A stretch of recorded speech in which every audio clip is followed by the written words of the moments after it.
Events mutually exclusive events पर थे हम लोग, वहीं से कंटिन्यू करते हैं।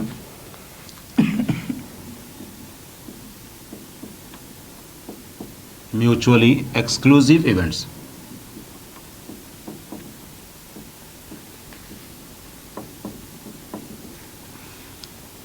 दो इवेंट्स में अगर कुछ भी कॉमन ना हो तो वो कहलाती है म्यूचुअली एक्सक्लूसिव इवेंट्स। तो A union B is equal to होता है P A plus P B minus P A intersection B. अब if A and B are mutually exclusive events, then P A intersection B will be zero. तो उस case में P A union B ये आ जाएगा P A plus P B only. और इसी तरह से अगर इफ़ यू हैव 3 इवेंट्स, 2 और मोर, कितनी भी हो सकती हैं, कितनी भी म्यूचुअली एक्सक्लूसिव इवेंट्स हो सकती हैं। तो ए बी और सी 3 इवेंट्स के बारे में अगर हम बात करें, ये क्या होता है P A plus P B plus P C minus P A intersection B minus P B intersection C minus P C intersection A plus P A intersection B intersection C. ये आ गया। अब अगर if A B C are mutually exclusive events, then क्या होगा P A union B union C is equal to only P A plus P B plus P C, केवल इतना होगा। इसके बाद आगे हम लोग पढ़ते हैं इक्वली लाइकली इवेंट्स। इसी में अभी एक एग्जाम्पल भी कर सकते हैं, एक एग्जाम्पल भी कर लेते हैं कि फ्रॉम नंबर्स 1 2 3 20, इन नंबर्स में से a number is chosen at random, a number is chosen at random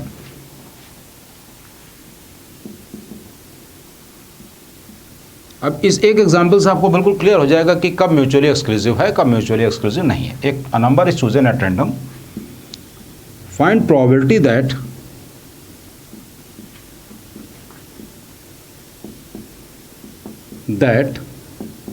a chosen number is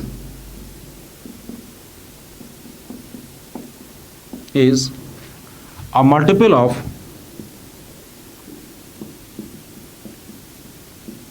to और 3। तो इस केस में इसको रब कर देते हैं।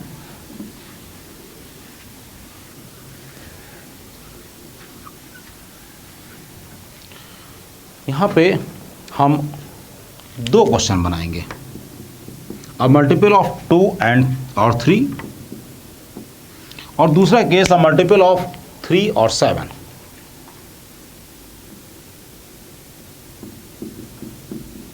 अ मल्टीपल ऑफ 3 और 7, ये हमने 2 केस बनाए। तो पहला वाला केस, तो 2 के मल्टीपल कितने होंगे उसको हम लोग a मान लें। तो कितने होंगे 2 के मल्टीपल 20 हैं, तो 2/20 मीन्स 1/10। PB 3 के मल्टीपल कितने होंगे, 3 के मल्टीपल 3, 6, 9, 12, 15 और 18 मीन्स 6/20। तो इसको 3/10 लिख लिया।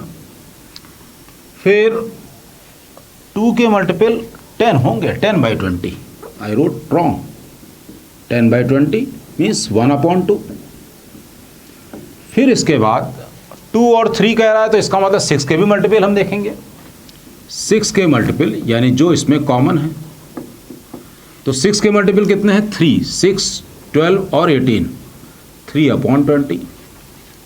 मतलब कहने का 2 के मल्टीपल में भी 6 आ रहा है, 3 के मल्टीपल में भी 6 वाला मामला आ रहा है। तो 2 बार हम रखेंगे नहीं। तो A यूनियन B, ये क्या हो गया? PA plus PB minus PA intersection B। तो PA का मतलब 1/2 प्लस 3/10, 3 के मल्टीपल तो 6 होंगे और अपॉन टोटल 20 माइनस 3/20, मतलब आंसर 20 ले लिया। तो ये आ गया 10 प्लस 6 माइनस 3, तो ये कितना हो जाएगा? 13/20, 13/20 ये आ गया। जबकि 2 और 3, तो यहाँ पे क्या है कि हमको कुछ कॉमन भी मिल रहा है, क्योंकि 2 का मल्टीपल या 3 का मल्टीपल यानी कि वो 6 के तो मल्टीपल ऑलरेडी हैं ही।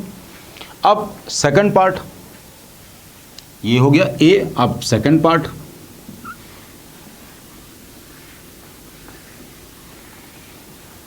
सेकंड पार्ट में क्या कह रहा है कि वो 3 का या 7 का मल्टीपल हो B वाले केस में। तो 3 के मल्टीपल कितने होंगे? 6, 3, 6, 9, 12, 15 और 18, 6 होंगे। तो 6/20 या फिर 3/10। और 7 के मल्टीपल कितने होंगे? 7, 14 एंड 21 आएगा नहीं, यानी कि 2/20 मीन्स 1/10। अब जो 3 के भी मल्टीपल हो और 7 के मल्टीपल हो, ऐसा तो 21 का होगा, और 21 है ही नहीं यहाँ पर, यानी कि इस केस में PA इंटरसेक्शन B ये 0 है। तो ये हो गया म्यूचुअली एक्सक्लूसिव इवेंट्स। तो इस केस में PA union B is equal to क्या हो गया? 3/10 प्लस 1/10 मीन्स 4/10 का मतलब 2/5 का मतलब 2/5। अब आगे बढ़ते हैं हम लोग।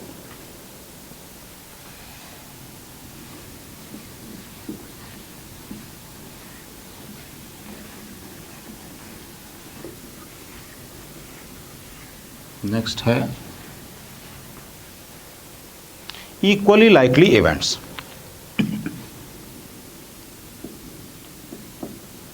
Equally likely events,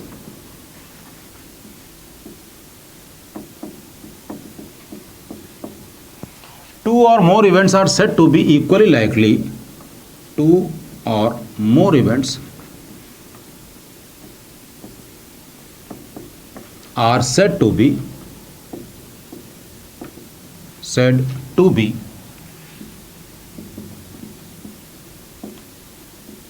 equally likely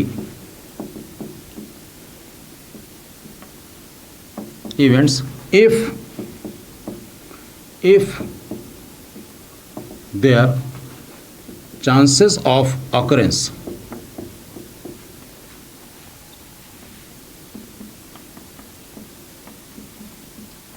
are same। जैसे कि इन केस ऑफ कॉइन हेड आने की प्रोबेबिलिटी उतनी ही है जितनी कि टेल आने की प्रोबेबिलिटी है। In case of die even number आने की प्रोबेबिलिटी उतनी है जितनी कि ऑड नंबर आने की प्रोबेबिलिटी है। So they are equally likely events. अब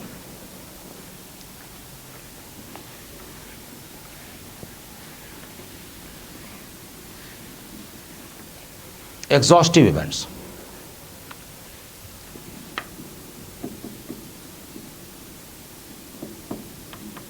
exhaustive events,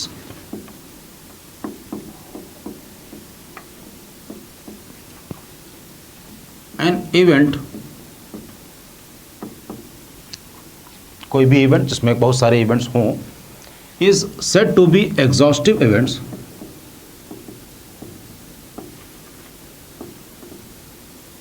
said to be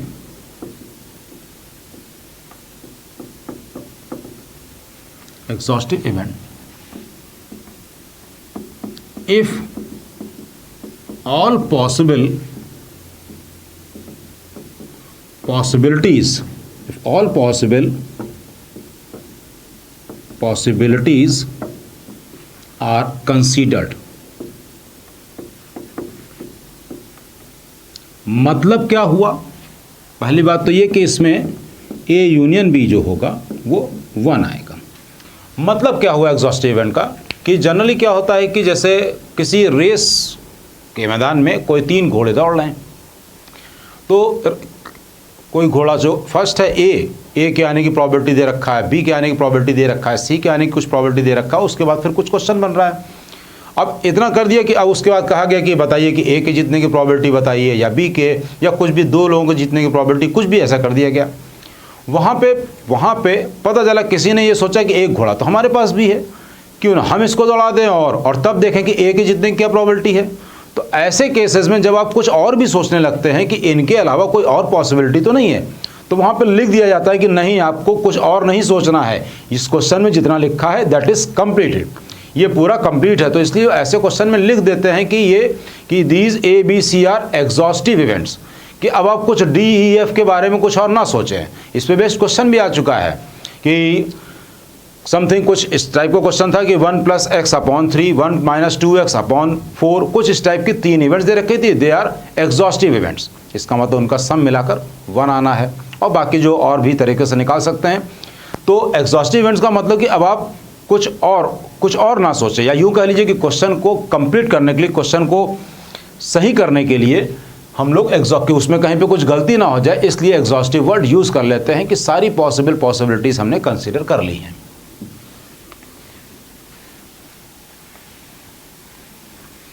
फिर ये ध्यान रखेंगे कि प्रोबेबिलिटी किसी चीज़ के होने की और किसी चीज़ के ना होने की का सम हमेशा 1 रहता है। फिर प्रोबेबिलिटी हमेशा 0 और 1 के बीच में होती है। प्रोबेबिलिटी हमेशा 0 और 1 के बीच में होती है। Probability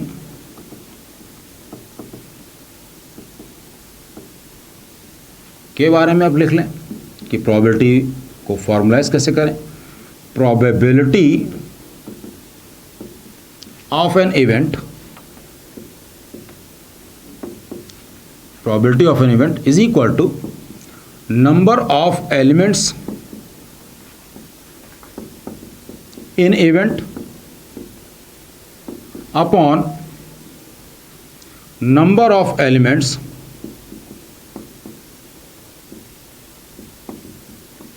in sample space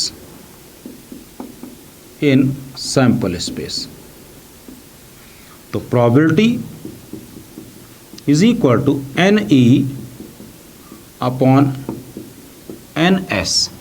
Probability of an event is equal to number of elements in sample space upon number of elements in event upon number of elements in sample space।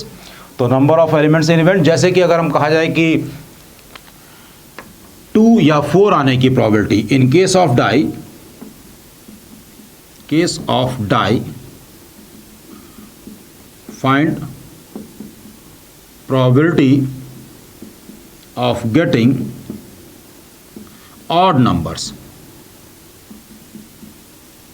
तो solution इसका बहुत simple सा example है,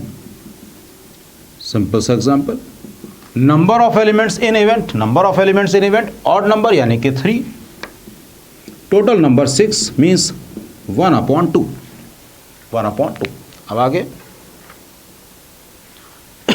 अब आगे हम लोग पढ़ते हैं।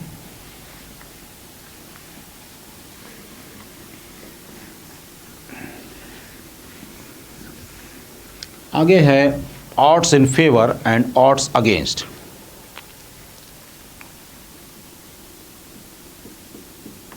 odds in favor and odds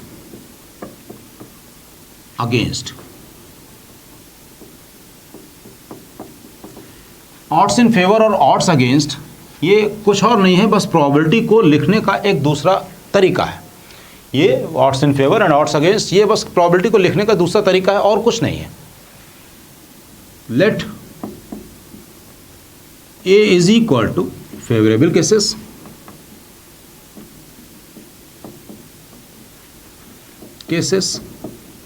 and B हो गया against cases.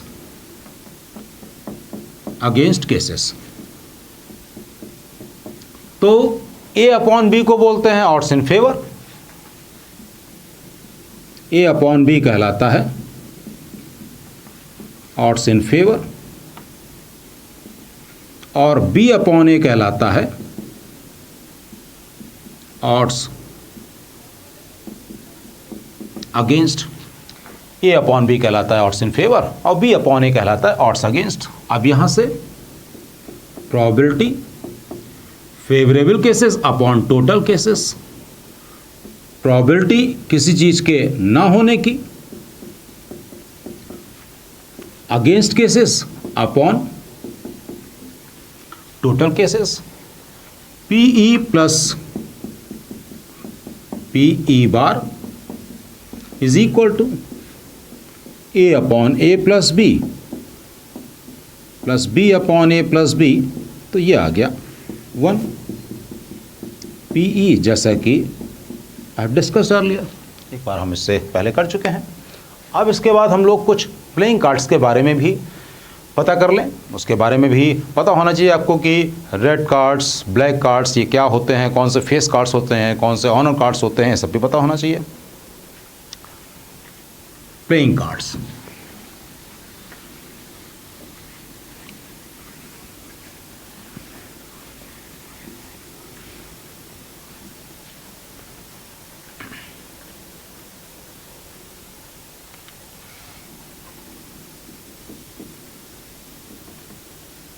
Playing cards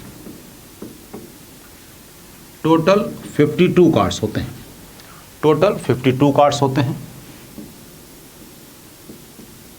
26 black होते हैं और 26 रेड होते हैं। ब्लैक में 13 कार्ड्स स्पेड और 13 कार्ड्स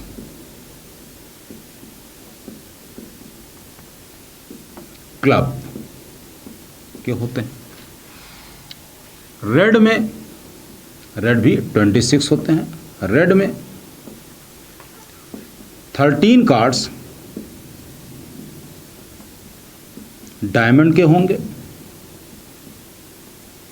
जिसको हिंदी में ईंट का पत्ता ही बोलते हैं, और 13 कार्ड्स हार्ट के।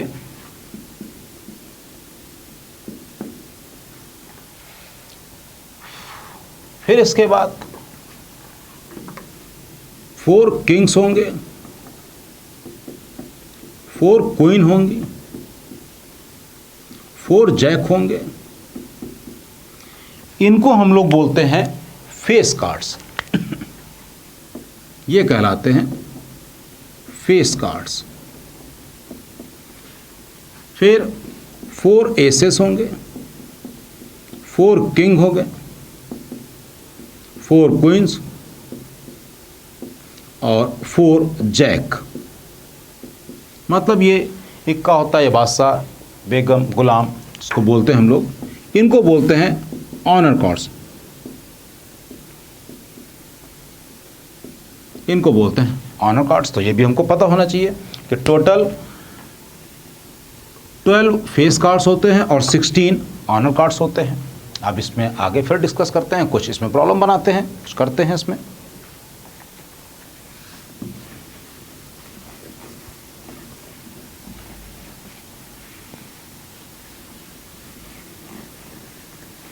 अब पूरा बोर्ड फट जाएगा तो हम लोग कुछ ना कुछ सीखेंगे। यहाँ पे हमने क्वेश्चन लिख रहे हैं, from a pack of 52 cards, ये तो एक फिक्स हमारा सेंटेंस रहेगा। From a pack of 52 cards 2 cards are drawn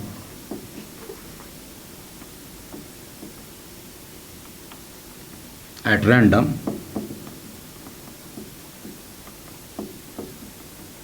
find probability of getting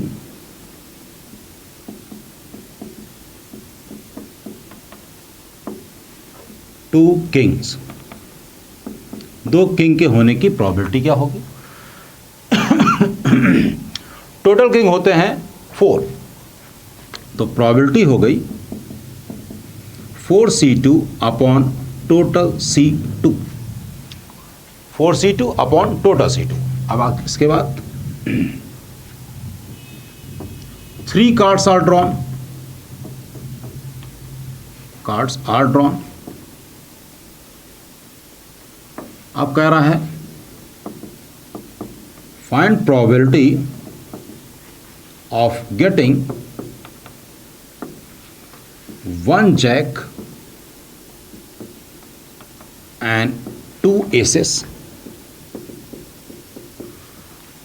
1 jack और 2 एस होने की प्रोबेबिलिटी पूछ रहा है। ओके, तो अब इस केस में जैक 4 होते हैं तो 4c1 और 4c2 अपॉन टोटल C3, ऐसे लिख लिया, टोटल C3 ये लिख लिया। फिर अब आगे 5 cards are drawn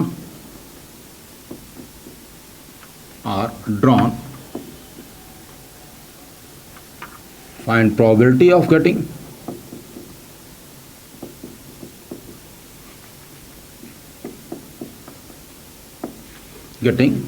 1 ace, 1 queen, 2 jack and 1 king। ज़्यादा तो नहीं हो गए, 3 2 5 5 कार्ड्स निकाले गए, करेक्ट है। तो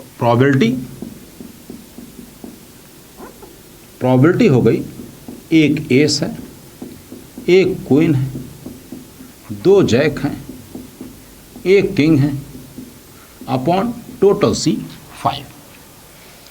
अब इसके बाद इसी को और आगे बढ़ाते हैं।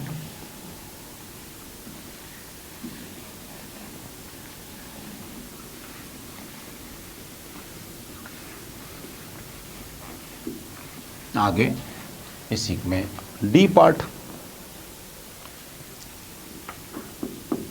From a pack of 52 cards 4 cards are drawn,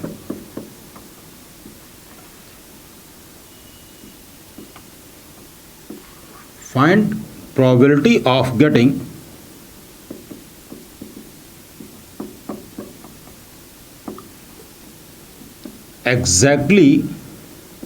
2 kings. अब ये क्वेश्चन सही है। इसी तरह से एक और क्वेश्चन बना लेते हैं। 5 cards are drawn, find probability of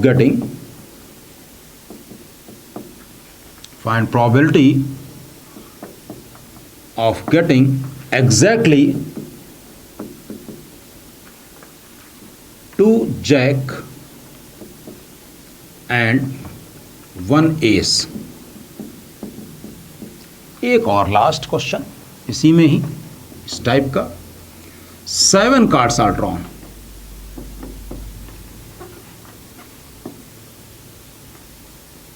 find probability of getting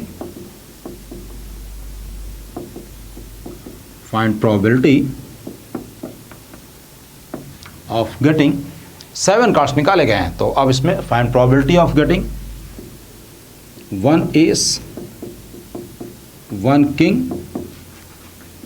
1 queen, find probability of getting exactly queen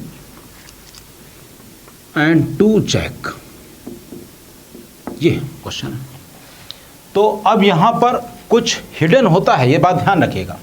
कह रहा है कि from a pack of 52 cards 4 cards निकाले गए जिनमें कि हमें प्रोबेबिलिटी बतानी है कि 2 ही किंग हो, एग्जैक्टली 2 किंग हो। इसका मतलब है कि वो दूसरी चीज़ छुपा रहा है, दूसरी बात वो स्टेटमेंट नहीं बोल रहा है।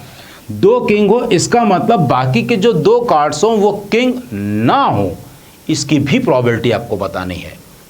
मतलब 5 कार्ड्स निकालने हैं तो उनमें से 5 कार्ड्स में एग्जैक्टली 2 जैक और 1 एस ही हो, मतलब जो बाकी बचे 2 कार्ड वो ये ना हो, इसकी भी प्रोबेबिलिटी साइमल्टेनियसली निकालनी है। मतलब 7 कार्ड्स में से 3 2 5 ये हो गए, बाकी बचे 2 कार्ड्स वो इस कैटेगरी के नहीं होने चाहिए, इस बात की भी प्रोबेबिलिटी निकालनी है। तो इसमें प्रोबेबिलिटी 4 कार्ड्स निकाले गए, 2 किंग आने की प्रोबेबिलिटी 4C2 अपॉन में, तो चलो भाई टोटल C4 करेंगे। यहां पर अगर हम प्रोबेबिलिटी कर रहे हैं तो इसमें भी टोटल C कितना है 5 कार्ड्स, ओके। यहां पे भी अगर हम प्रोबेबिलिटी निकालेंगे तो टोटल C 7, ये तो हमने कर दिया, ये बात हम जानबूझ के लिख दे रहे हैं जिससे आपके दिमाग में रहे कि इसमें कुछ नहीं सोचना है। तो 4C2 हमने लिख लिया। अब बाकी के जो 2 कार्ड्स हैं they must not be king, वो किंग नहीं होने चाहिए। तो अब किंग के अलावा बाकी कितने कार्ड्स बचते हैं, दे शुडंट बी किंग। तो किंग के अलावा बाकी कितने बचे 48 कार्ड्स, तो बाकी के जो 2 कार्ड्स हैं वो उन 48 कार्ड्स में से आने हैं, ये कह रहा है वो। 52 कार्ड्स होते हैं तो 4 किंग के अलावा बाकी कितने बचे 48 कार्ड्स, तो बाकी के जो 2 कार्ड्स आए वो कोई भी हो, किंग ना हो, तो 48 में से हम उसको सेलेक्ट करेंगे, इज इक्वल टू जो भी आंसर आ जाएगा। ऐसे ही इसमें 5 कार्ड्स निकाले गए हैं, 2 जैक हो तो 4C2, 1 एस हो 4C1। अब 2 1 3, बाकी बचे 2 कार्ड्स और बचे। कह रहा है कि वो जो बाकी के 2 कार्ड हैं वो ना तो जैक हो ना एस हो, ना जैक हो ना एस हो।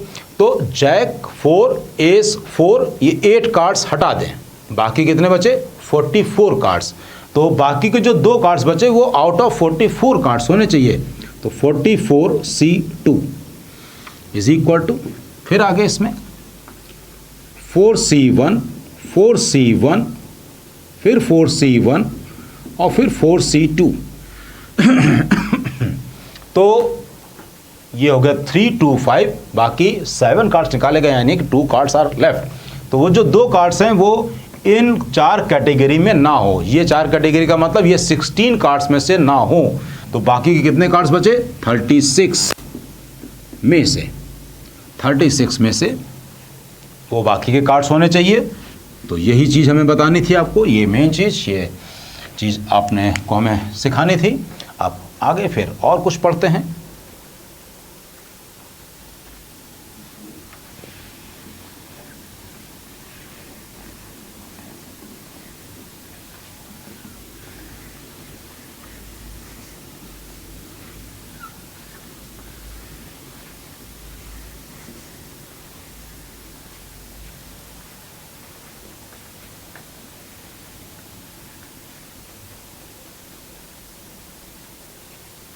अब क्वेश्चन हो find probability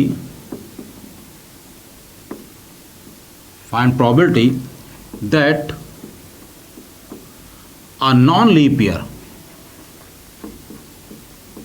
a non-leap year contains 53 Sundays.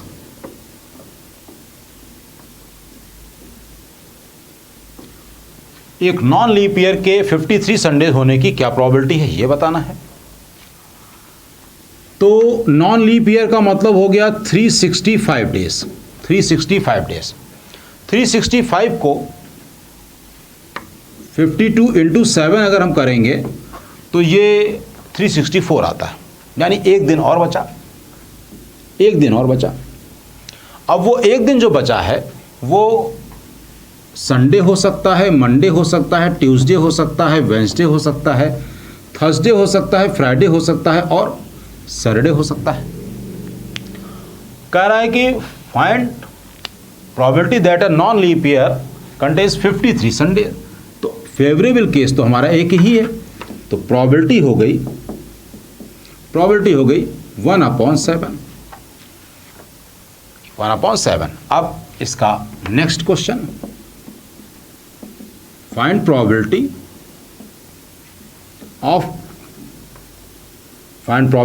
That a leap year contains 53 Sundays।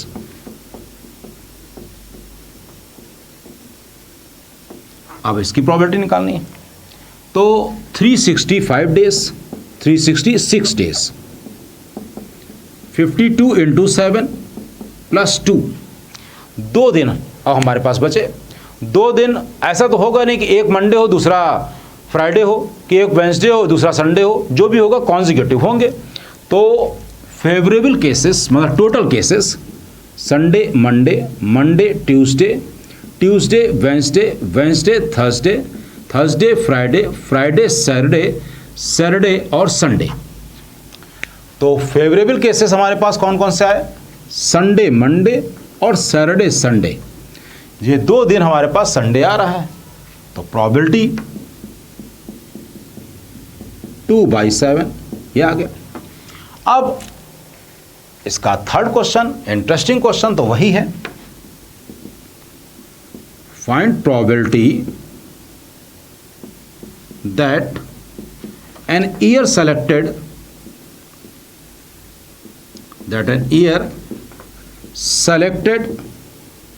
at random contains 53 Sundays। अब कह रहा है कि find probability that an year selected at random contains 53 Sundays. तो अब ये है क्वेश्चन एक्चुअल में। तो जैसा कि हम लोग जानते हैं कि चौथे साल में लीप ईयर पड़ता है, 3 साल के बाद फिर जो चौथा साल आता है वो लीप ईयर होता है, उसमें 366 डेज होते हैं। तो लीप ईयर होने की प्रोबेबिलिटी 1/4, लीप ईयर होने की प्रोबेबिलिटी 1/4 और लीप ईयर से 53 संडेज होने की प्रोबेबिलिटी 2/7। या फिर या तो आप लीप ईयर सेलेक्ट करेंगे या फिर leap year non leap year select करेंगे। तो नॉन लीप ईयर सेलेक्ट करने की प्रोबेबिलिटी बाकी के 3 ईयर्स जो होते हैं 3/4 और नॉन लीप ईयर से संडे होने की प्रोबेबिलिटी 1/7। तो ये आ गया 2 + 3 5/28, 5/28 ये आ गया। अब आगे पढ़ते हैं, फिर कुछ ये चीज़ हम लोग को बिल्कुल क्लियर हो गई। तो इससे पहले भी जो हमने पढ़ा था कि 2 cards are drawn, 5 cards are drawn, जबकि एग्जैक्टली 2 किंग हो, जितने भी किंग हो, वो सारी बातें क्लियर हो गई। अब ये भी क्लियर हो गया। फिर अब आगे पढ़ते हैं हम लोग कंडीशनल प्रोबेबिलिटी। अब हम लोग पढ़ेंगे कंडीशनल प्रोबेबिलिटी के बारे में बात करेंगे।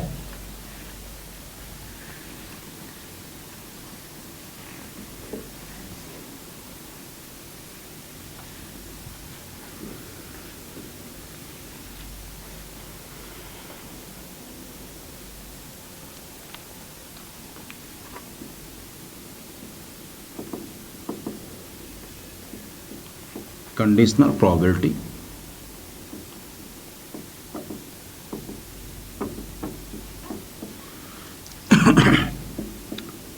probability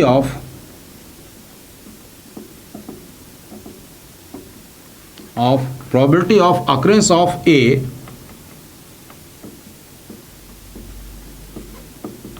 when B has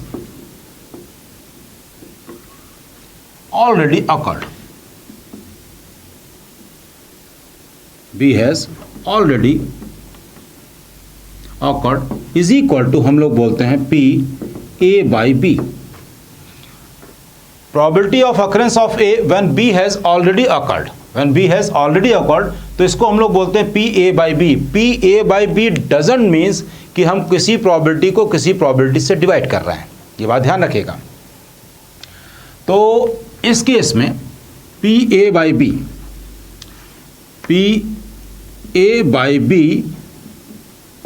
is equal to, ये फॉर्मूला दे रखा है कि P A intersection B upon P B होता है। समझ में नहीं आ रहा है ये फॉर्मूला कैसे बना है, इस बात को हम लोग चेक कर लेते हैं। क्वेश्चन हम एक बना लेते हैं कि find probability of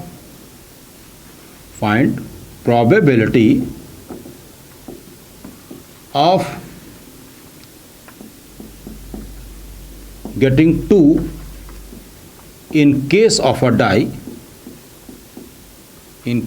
die if it shown only even numbers. If it's shown only even numbers, कह रहा है कि find probability of getting 2 in case of a die, जबकि उसमें केवल इवन नंबर ही आते हों, तो अब ये कंडीशनल प्रोबेबिलिटी हो गई। तो आंसर तो आपने निकाल लिया कि उसमें जो सैंपल स्पेस है वो है 3, क्यों? क्योंकि उसमें इवन नंबर आ रहे हैं 2, 4 और 6, तो वो तो 3 है। और ये क्या है? प्रोबेबिलिटी ऑफ गेटिंग 2, तो 2 भी हो और इवन नंबर भी हो तो वो चीज़ हो गई ये, 2 भी हो और इवन नंबर भी हो तो वो तो जो चीज़ कॉमन आ गई तो वो हो गया 1/PB। क्या था? It's shown only even number. जैसे हम बोलते हैं when B has already occurred, का मतलब जैसे यहाँ पर है कि ये केवल इवन नंबर ही शो करेगा, तो PA/B इज इक्वल टू 1/3। अब इसके बाद इसमें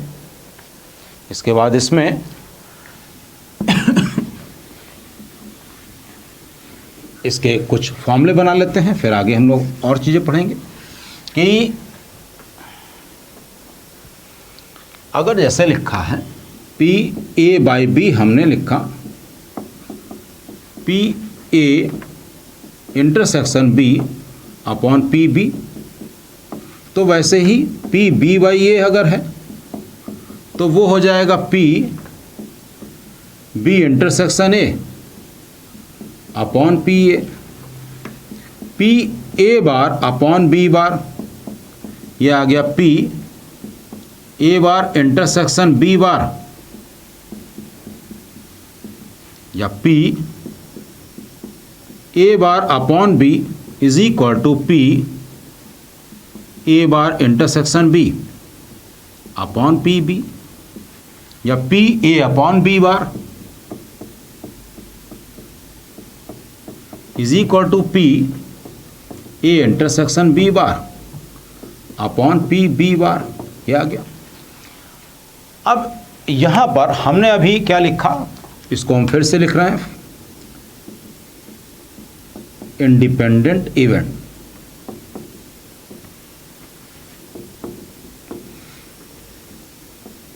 अब यहां पे जो फॉर्मूला लिखा है PA/B is equal to PA intersection B/PB लिखा है। अब अगर मान लें A का B से कोई लेना देना ही ना हो, मतलब प्रोबेबिलिटी ऑफ गेटिंग A और B के होने या ना होने से A पे कोई फर्क ही ना पड़े, तो इसका मतलब PA/B को हम लोग PA बोलेंगे।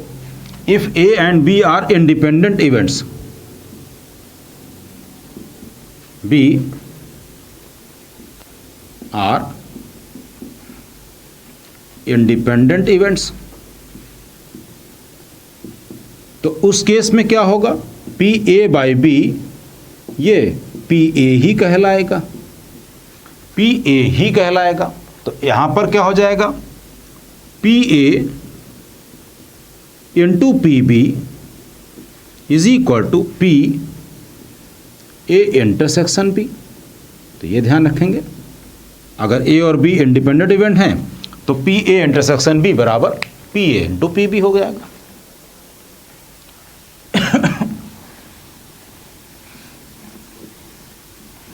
फिर इसमें हम फॉर्मूला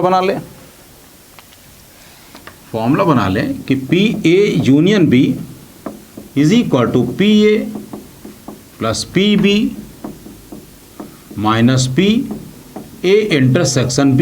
ये होता है फॉर्मूला। यहाँ हम कर रहे हैं for independent events.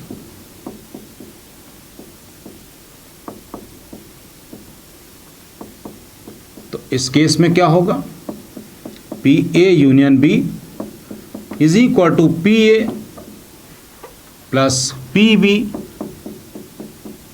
Minus P A dot P B minus P A dot P B.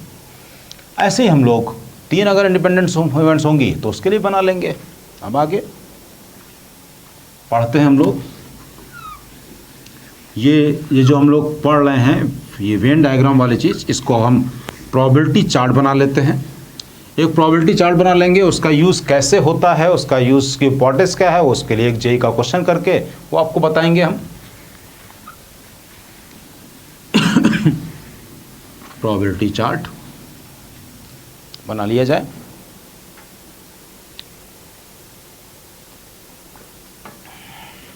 Probability chart for 2 events.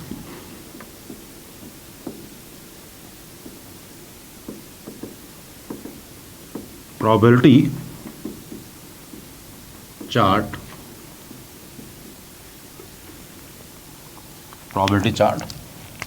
For 2 events.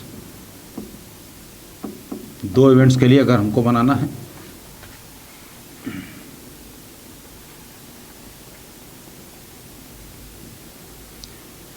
ये ए का रीजन है और ये बी का रीजन है।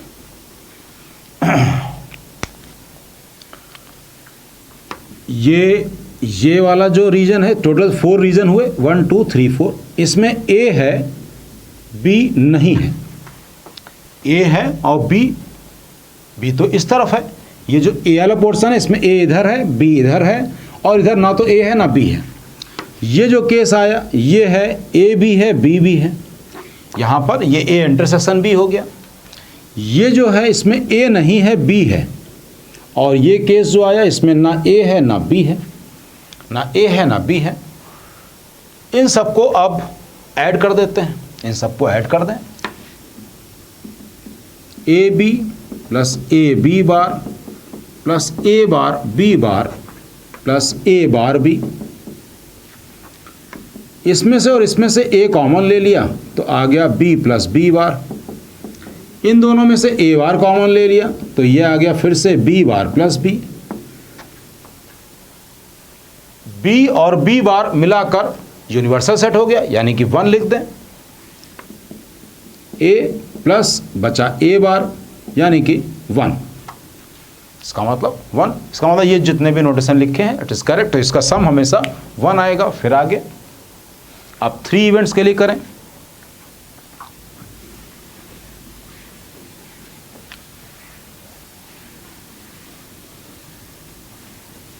थ्री इवेंट्स के लिए और कैसे यूज करेंगे वही बात समझेंगे।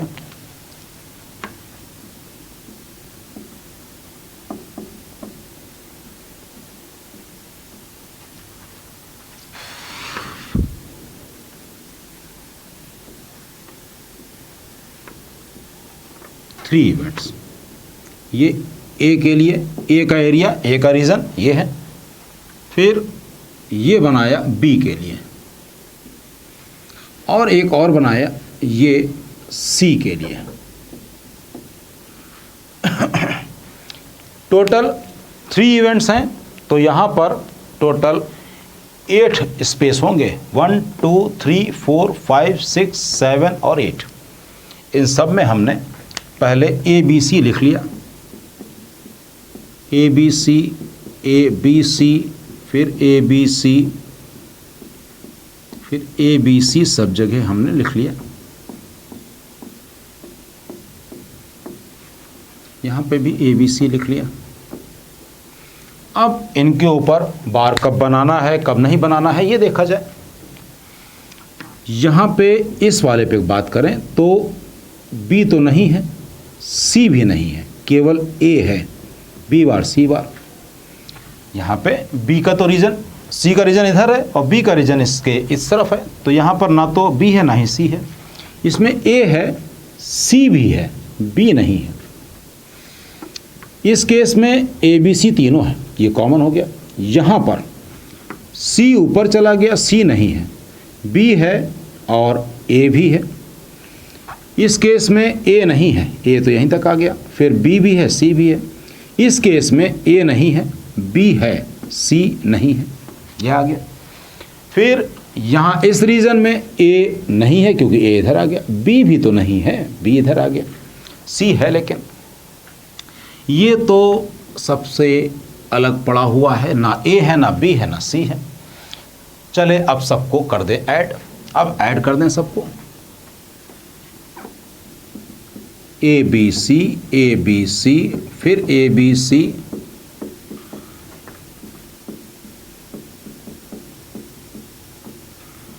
फिर ए बी सी, 3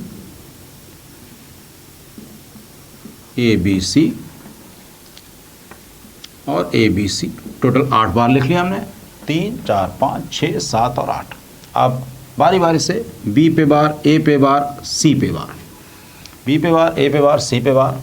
अब ए bar, B bar, B bar, C bar, C bar, A बार, फिर इसके बाद तीनों पे बार लगा दिया और ए बी सी। ये सारे के सारे जितने भी पॉसिबिलिटीज़ थी सब हमने लिख ली। अब इनको सिंप्लीफाई करा जाए। ए सी नहीं है, A B bar, A B बार यहाँ पर है और यहाँ पर है। कोई ज़रूरी नहीं है कि आप ऐसे ही सॉल्व करें, आप किसी भी और तरीके से सॉल्व कर सकते हैं। तो ए बी बार ले लिया, ये आ गया C plus C bar, plus A बार भी कहीं पर है, ए बार भी यहाँ पर है, ए बार बी इस जगह पर और यहाँ पर है, ए बार बी, तो ये आ गया सी प्लस सी बार। फिर ए बी यहाँ पे भी है, ए बी यहाँ पे भी है, तो ए बी ले लिया, ये आ गया सी बार प्लस सी, सी बार प्लस सी। अब क्या बचता है, ए बार और ये बचता है, ये बचता है। अब हमने इसमें से और इसमें से ए बार बी बार कॉमन ले लिया, तो क्या बचा, सी प्लस सी बार। ये और अब ये बचता है, नहीं ये तो ख़त्म हो चुका है। तो अब क्या बचता है, टोटल 8 से तो 2 6 और 7 8 सब खत्म हो गए, सारे के सारे हो गए। सी प्लस सी बार 1 हो गया, सी प्लस सी बार 1 हो गया, तो ये आया ए बी बार, फिर A bar B plus A B plus A bar B bar. ये तो ठीक पहले वाला था, ये तो अभी जो 2 इवेंट्स के लिए कर रहे थे तो वही केस था। तो इसमें से और इसमें से हमने कॉमन ले लिया, यहाँ से और इसमें से हमने कॉमन ले लिया ए, तो क्या आ गया, बी बार प्लस बी। इनमें से और इनमें से हमने कॉमन ले लिया ए बार, तो ये आ गया बी प्लस बी बार। अब बचा कितना, A plus A bar, that is 1। तो ये टोटल प्रोबेबिलिटी सम इसका 1 हमेशा आना चाहिए। इस पे बेस्ड एक बहुत बढ़िया सा क्वेश्चन जेईई का आया हुआ है, 2003 में आया था, लेकिन 2003 में आया था, थोड़ा समय हो चुका है, लेकिन अगर हम इसको यूज़ करेंगे तो वो क्वेश्चन काफ़ी जल्दी हो जाएगा। करते हैं उसको।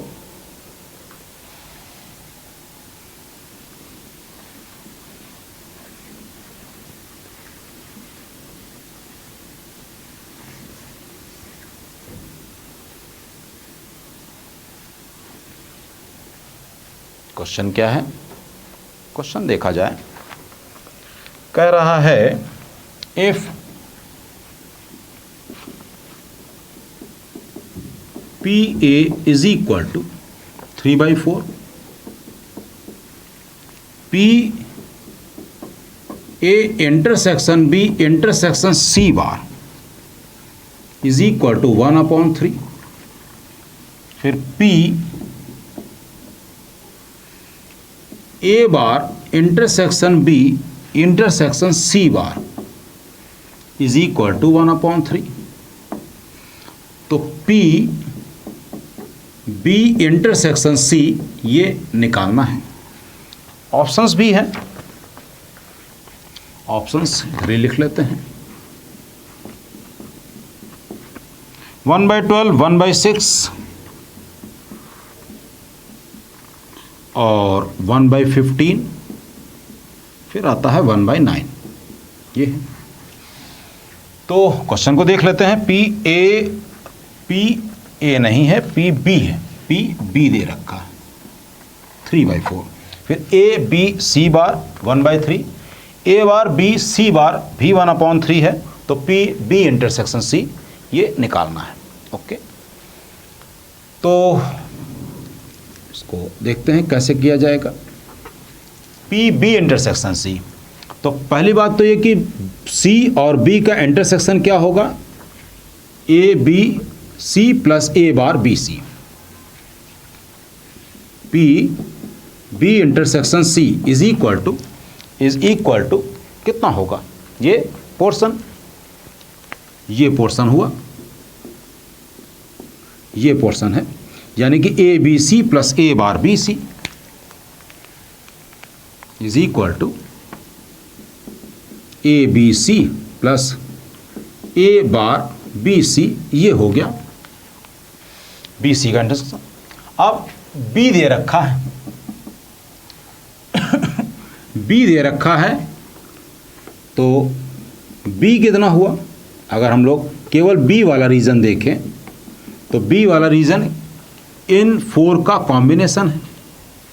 इन 4 का कॉम्बिनेशन, वो कॉम्बिनेशन क्या क्या है, A B C bar plus A bar B C bar, A bar B C bar, फिर A B C A bar B C, A B C plus A bar B C. ठीक है, ये b बराबर दे रखा है 3/4, हमने 3/4 लिख लिया। ए बी सी बार 1/3 दे रखा है, 1/3 लिख लिया, plus A bar B C बार, ये देखिए ए बार बी सी बार ये दे रखा है 1/3 प्लस, अब ये जो बचा ये है क्या, ये देखें, ये है बी इंटरसेक्शन सी, ये है P B intersection C, P B intersection C. तो P B intersection C is equal to 3/4 minus 2/3, 12 LCM हुआ तो कितना हो गया, 9 माइनस 8 मीन्स 1/12। तो जैसे कि आपने देख लिया कि अगर हम इस प्रोबेबिलिटी चार्ट को यूज़ करेंगे तो ये क्वेश्चन कितना इजीली लग सकता है, कितना ज़्यादा इजी लग जाएगा। अब ये हो गया प्रोबेबिलिटी चार्ट। अब आगे और चीज़ पढ़ते हैं हम लोग। अब पढ़ते हैं हम लोग बाइनोमियल डिस्ट्रीब्यूशन। बाइनोमियल डिस्ट्रीब्यूशन से पहले छोटी सी चीज़ें बता देंगे, फिर उसको हम नेक्स्ट लेक्चर में कंटिन्यू करेंगे। थोड़ी सी बातें कुछ और कर लेते हैं।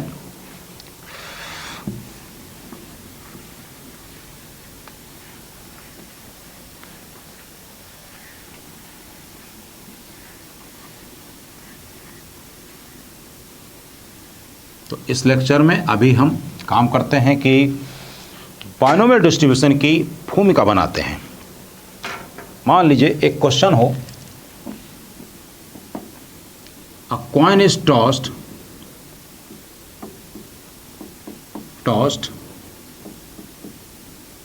3 times,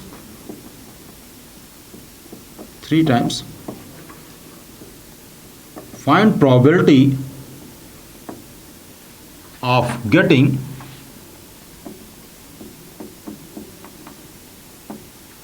two heads. Find probability of getting two heads. एक कॉइन को हमने 3 बार उछाला गया। एक बात को ध्यान रखिएगा, एक कॉइन को 3 बार उछाले या 3 कॉइन को 1 बार उछाले, दोनों एक ही केस माने जाते हैं। तो एक कॉइन इज टॉस्ड 3 times। तो सॉल्यूशन, पहली बात तो ये कि हेड आने की प्रोबेबिलिटी हाफ है और टेल आने की प्रोबेबिलिटी भी हाफ है। हेड हो या टेल हो, दोनों की प्रोबेबिलिटी सेम होगी। ओके, तो नंबर ऑफ केसेस क्या क्या हो सकते हैं। 3 बार उछाला गया है तो हेड हेड टेल होगा, 2 बार 2 हेड लाना है, या हो सकता हो टेल हेड हेड हो, या हेड टेल और हेड हो, हेड टेल और हेड हो। हेड आने की प्रोबेबिलिटी 1/2, फिर हेड आने की प्रोबेबिलिटी 1/2 और इसमें टेल आने की प्रोबेबिलिटी भी 1/2 है, यानी 1/8। इसमें भी फिर वही है 1/2 1/2 1/2 प्लस ये 1/2 1/2 1/2, तो कुल मिलाकर इसका आंसर आ गया 3/8। तो यहाँ पर 3 ही बार उछाला गया और 2 हेड आने की प्रोबेबिलिटी पूछी गई। अब मान लीजिए कि अगर 3 की जगह पर कहा जाता कि 17 टाइम्स उछाला जाए और तब बताया जाए कि यहाँ पर 7 टाइम्स हेड आने की प्रोबेबिलिटी, तब हम इस केस को यूज़ नहीं कर पाएंगे। उस केस में हम लोग बायनोमियल डिस्ट्रीब्यूशन का सहारा लेंगे, जो कि अब हम लोग उसको, अब इस लेक्चर का टाइम फिनिश हो रहा है, नेक्स्ट लेक्चर पे देखेंगे बायनोमियल डिस्ट्रीब्यूशन का यूज़ क्या है। कि जैसे यहाँ पर 3 की जगह पर नंबर ज़्यादा हो जाएंगे और यहाँ पे भी कहा जाए कि 2 हेड की जगह 20 हेड आ जाएं, यह हो गया 31 टाइम्स। तो उस केस में when number of trials are more, तो उस केस में हम लोग बायनोमियल डिस्ट्रीब्यूशन यूज़ करते हैं, जो कि अब नेक्स्ट लेक्चर में पढ़ेंगे।